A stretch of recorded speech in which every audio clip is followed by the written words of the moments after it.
hello from the future. I did not record myself talking very much because one, still not used to filming myself on camera.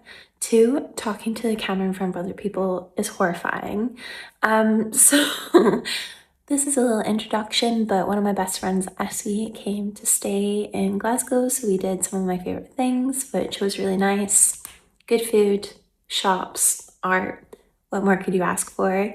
And then I photographed my friend Rosie before her headline gig in Edinburgh, which was really exciting. And then a few other bits and bobs. And then I actually photographed Essy and her gig in Edinburgh, which was so special. But I've taken a lot of videos and I thought that I would share because perhaps if you're coming to Glasgow, then it might be of interest to get a bit of inspiration on some things to do.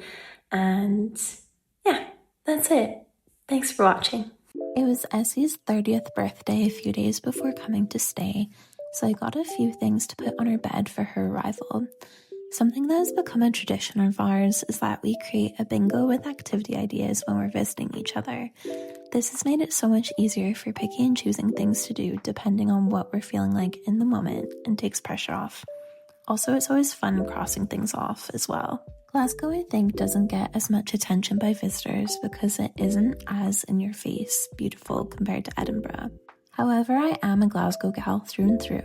We have so many marvellous independent shops and a huge variety of places to eat or drink, not to mention lovely green spaces and museums. It would be impossible to fit everything into Essy's 2-day visit, but I think we ticked off a good chunk of places. One of my favourite things about having people come to stay is that I have an excuse to do all the things I love, and I also get to experience the city through fresh eyes, which makes me appreciate where I live so much more than I already do.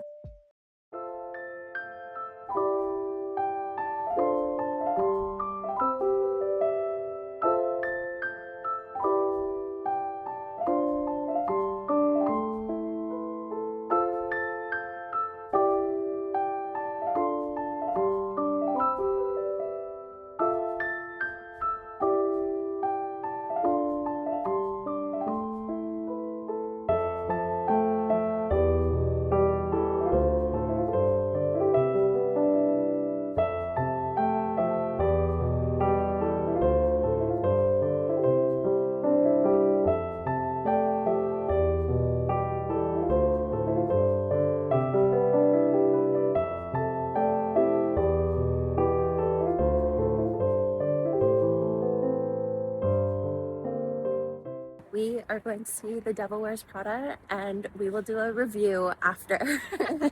And Hathaway. 5 out of 10. No, 10 out of 10. Tango Ice Blast. Another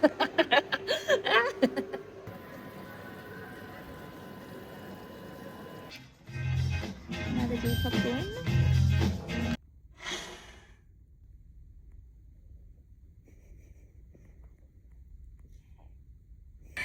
I thought that was great when Meryl Streep said that she does not do sequels if they're shit. She wasn't lying. I cried probably 3 times. We got out of the cinema and I was like, I cried once. Did you cry? And you were like, multiple times. Genuinely exceeded my expectations. I thought it was going to be so shit because of the trailers. I loved it. I think it was so good. It's very bright. I don't know what people were expecting, because that was quite good for a sequel. Like, yeah, I don't feel that there could have been much better. I was surprised. I cried. When did you cry? Well, the most notable was the very end when Nigel said that it was me, and I don't want to spoil it, but it's at the very end. My girl forever. Forever my girl. Forever my girl. I love that. I thought tattoos incoming with that on. I also think that usually when you have popular actresses and actors, you don't see them as like the character. But that is not Anne Hathaway and Meryl Streep. No, and Stanley Tucci. Like they're the real deal. Oh, and Emily Blunt. Emily Blunt is so funny and like just felt no pressure of being as funny as she was. Like she just brought it back. I cried when when her husband said, just get up in the morning, take a sip of espresso and decide what you want to do next. And I was I needed to hear that today. I think also I happy cried because Emily Blunt at a certain point is doing like calming exercises by tapping her face. I was like, I need to do that. And I'm just like, yes, mood. Yeah. But yeah, I think my letterbox score would be 4 out of 5. Yeah, I would say the same. There's not much like for a sequel I think you could add. No. Yeah, loved. There you go. You heard it here first. 4 out of 5 on Letterboxd.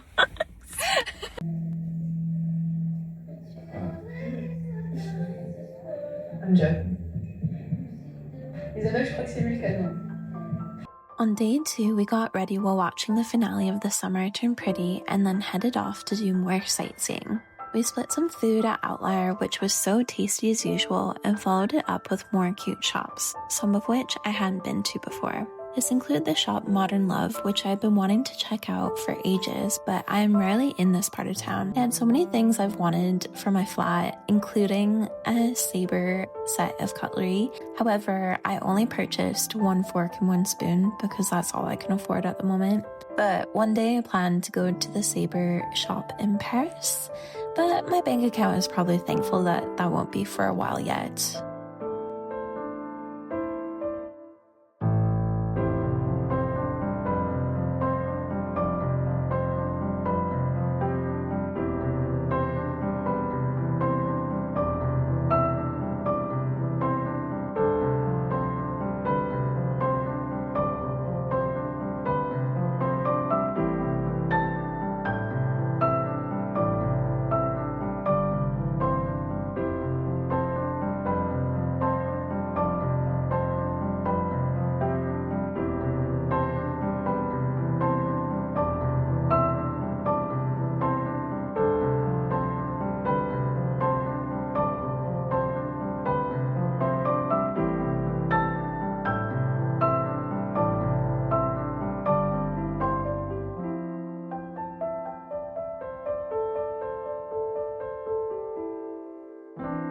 The energy of the moment.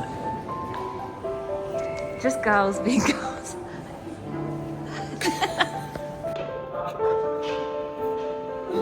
Bingo. Ooh, wow. I like it.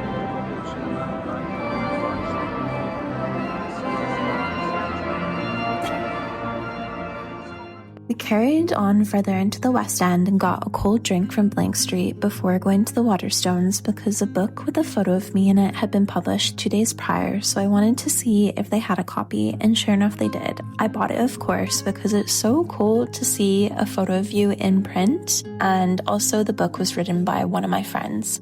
Then we had a stroll through the glass houses at the Botanics, and this is one of my favorite places in the city, and Essy even remarked that she was shocked it was free.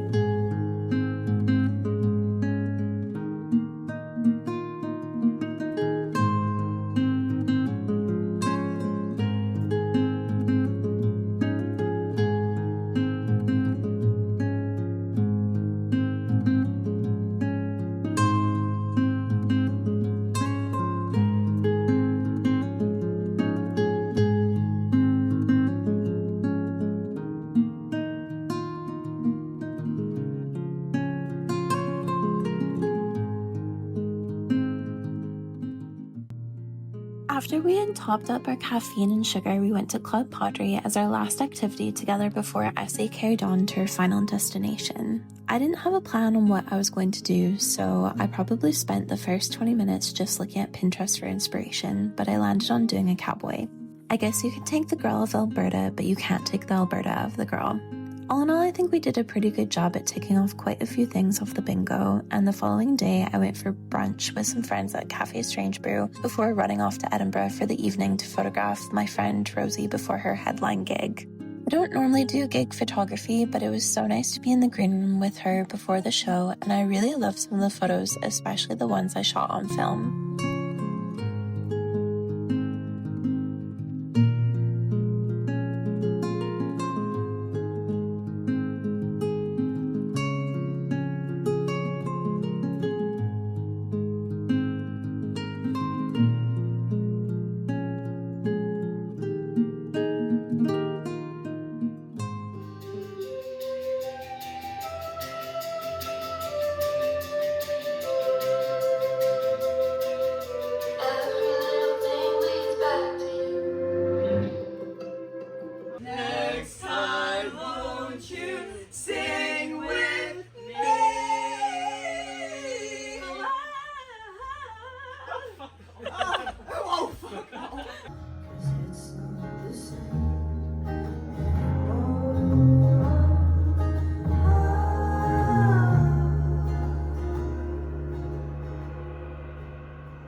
It is so hot in Glasgow and I don't cope well with the heat, so I am back at the cinema for the 3rd time in a week, and I went home and I made an iced matcha, which will be so nice because it's literally the middle of the day, but I love a day cinema trip, so I'll let you know my next review. Okay, I'm just up from seeing Finding Emily, and I had really low expectations for this film purely because I felt like the trailer showed the whole plot. In a way, it kind of did, but rom-coms are so back. I really enjoyed it, and I gave it 3.5 on Letterboxd because I did feel like it dragged on a tiny bit, but it was the perfect combination of rom and com, and that, I think, is just a really lacking genre these days, or at least ones that I think are good. And I think this will be a future comfort watch. I thought the acting was good and funny, and it actually really made me want to go to Manchester. I've been to Manchester before, but I've not properly been out and about, and it made me want to go on a night out in Manchester. So if anyone wants to do that with me, would love to travel down. But yeah, I would give it a go. It was a really nice film to watch.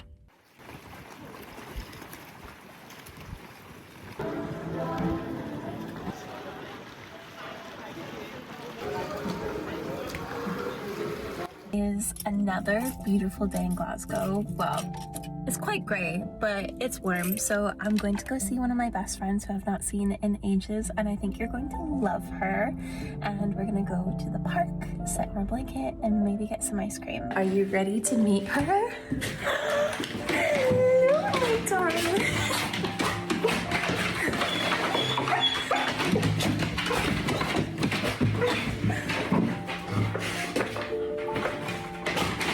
Maple.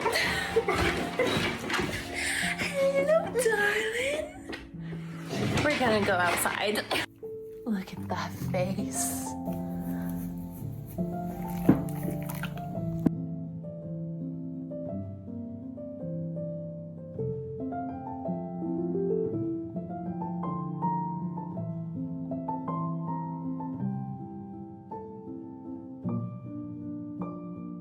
Can you guess where I am? Spoiler, I'm at the cinema again. The 4th time, 5th time in a week. I am going to see Obsession, and I don't like scary films, and I especially don't like gore, so I'm hoping that there's no gore. I already generally know the plot line because I am a fraidy cat, and I'm purely seeing this because I'm running out of films that I haven't seen yet that are out at the moment, but also I have heard such good reviews about this film, so let's see, and hopefully I make it to the end. Okay, I survived. I'm going to record this for my friend Emmy because she wants the scoop, so I enjoyed it. I think that is the overarching theme, is that I did enjoy it, and I am really squeamish and afraid of scary films, and I still found it enjoyable. I actually kind of wish that I went in more blind than I did because I knew a few of the plot points, but also the audience that I saw it with was really good and like interactive, and people were laughing at points where maybe if I were watching at home I wouldn't, and I would just be afraid, but there was a certain point where the actors just fully went like and frowned, and everyone just burst out laughing. It was so perfect. I really enjoyed the lighting and the way that lighting told story through the film. She was kind of shrouded in darkness at the start and you couldn't really see her face, and I thought that that was really effective. I also just think that the lead actors were brilliant, and I hope that they get to do more soon. I would love to see both of them in something else in the future. And it was gory, but not only a few parts. And maybe people who are more literate in the horror genre would tell me it wasn't. I think also you have to take all this with a pinch of salt, that I am not well versed in horror or scary films. but I think that the gore did help with the storytelling. It wasn't unnecessary gore, and also some of it was a bit funny. But overall, really enjoyed it. I think if you are willing to watch something that is out of your comfort zone, like if you're not a scary movie person, I think this would be a good one to watch, especially in cinema with a crowded room. Hopefully this made sense, and I'm gonna try and go to a happier film tomorrow.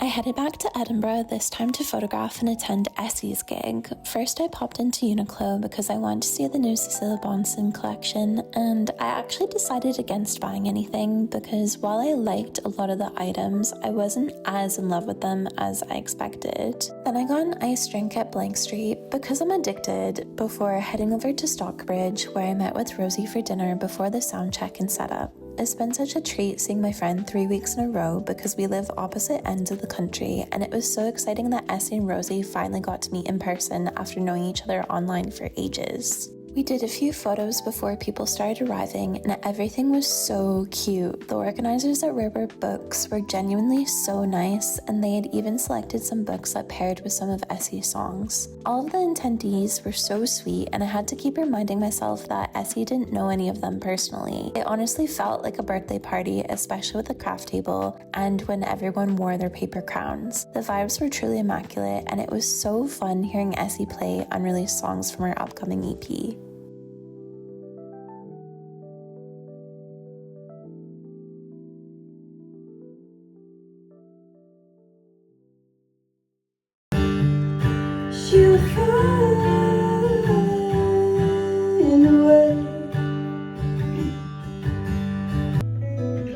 We could be friends without ever hitting taboos. So it's going to be like, are you too ashamed? Are you too ashamed? All together, are you too ashamed? Go, let's practice it. Oh, you stole, made myself something better, something free. I haven't even driven away from the gig yet, but I'm wearing a new Essy Sparrow merch top, and I'm just having some sushi, and then I'm going to drive home. But I am so proud of Essy, and also my friend Rosie performed, and I think it was really surreal because obviously both of them are some of my really close friends, and to have strangers come up to them and ask for photos together, like, I actually had to stop myself from crying because I was just so proud, and I think tonight went so well, and I'm just really excited to see what happens next for both of them, to be honest. And it is such joy seeing your friends doing something that they love. But I'm going to have this and then actually start driving.